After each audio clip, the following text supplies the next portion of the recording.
The problem statement from Gate Physics 2017 reads as follows. In the figure given below, the input to the primary of the transformer is a voltage varying sinusoidally with time. The resistor R is connected to the center tap of the secondary.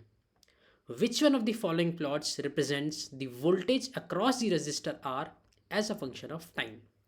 So this is the transformer given. This is the primary side. So here we have, it has been given that a sinusoidal input has been applied, and this is one-to-one transformation, and these are the two diodes. Let's call them D1 and D2, and here is the output V0, and this is ground because this has been given as the center tap, right? So we need to find the output waveform V0 with respect to time, where this is the V input. Now let's have a look at the what do we mean by center tap full wave rectifier. This is a circuit diagram. So on the input side we have a sinusoid given to it. This is a transformer, 1:1 transformer, and these are the two diodes T1 and D2, and we are measuring the output across the resistor here, V0 plus minus, and this is a center tap, so we call this as the reference line, right? So and this is, for simplicity, this can be taken to be ground, and this is the output that we obtain. PP, mind you, is the peak voltage of the input sinusoid, and we'll see how do we obtain this output. Before we try to see that, now we saw that there were diodes used in this, right? So what is this diode? What is a diode? How does it behave? So we know how a resistor behaves, but we don't know how a diode behaves, correct? So in the market or in the lab, you must have seen this is a photograph of a physical diode, and we know that a diode, this is the IV characteristics, the current voltage characteristics, it looks something like this, right? Must have seen this. So what's happening here, this is called the forward side, when this is the symbol of a diode. So this is the P side, this is the N side. So when P is connected to the positive terminal and N is connected to negative terminal, we call a diode as forward bias. This is a forward bias condition. So below a certain voltage, let's call it Vne, the diode is very low current forward bias, and then the current increases. However, on the reverse side, there's very low current throughout, but at a certain time, we call V breakdown, reverse saturation voltage or breakdown voltage, the current increases abruptly. Now this is not such a very simple let's say IV characteristic. Like resistor has a very simple one, it's I directly proportional to V, right? Sorry, this passes through the origin. It's I directly proportional to V. This is a resistor. This is not so simple, this is a complex one. However, while solving the problems in electronic circuits, we need to simplify this diode, and how we simplify this diode is something we call modeling. Okay, so this is how a modeling looks like. So this is a very simple model. What we do is that we assume the diode to be ideal, which means that rather than start conducting at Vne, the diode will start conducting at 0 volts itself, right?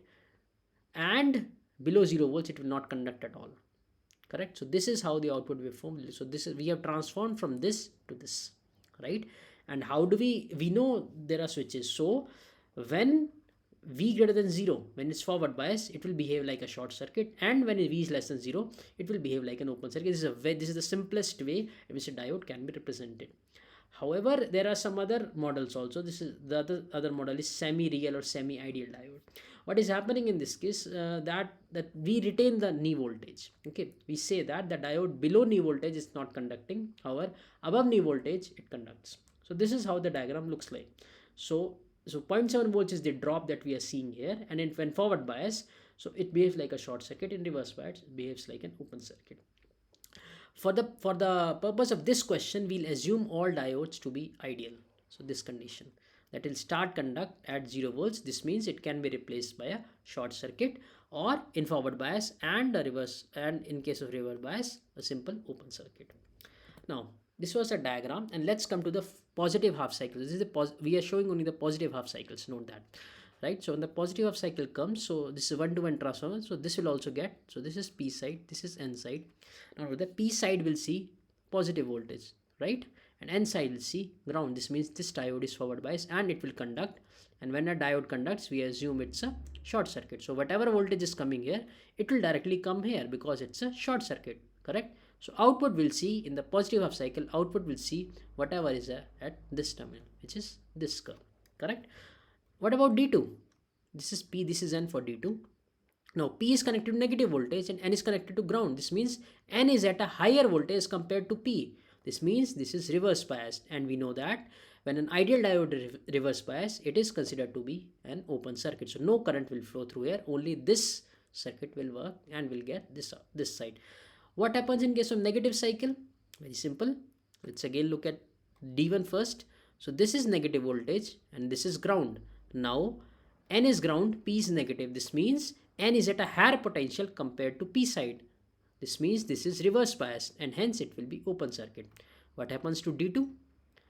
P is connected to some negative voltage, correct? This is a negative voltage. And N is connected to ground. Sorry, P is connected to some positive voltage because this is the negative terminal of so to speak of the secondary transformer, secondary coil, right? So N is connected to ground and P is connected to some positive voltage. This means this diode is forward bias and this diode will conduct and behave like a short circuit. So what will it see? It will see whatever voltage is provided here. What is the voltage provided here? This. Know that, right? This is the voltage provided here. So since note that this is the negative terminal of the secondary coil. So that's, and here we'll see simply two negatives become positive and we'll see this as the output where D2 is conducting.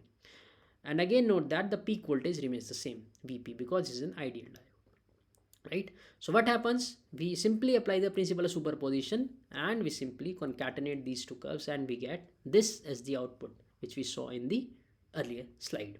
So this is the output we get of a center tap full wave rectifier. Now note that there is a slight problem. This is what we call ripples. Let's say if we wanted a constant voltage, right? We want, for instance, let's say when power supply is 12 volts, 5 volts, we want a constant voltage. This is not a constant voltage, right?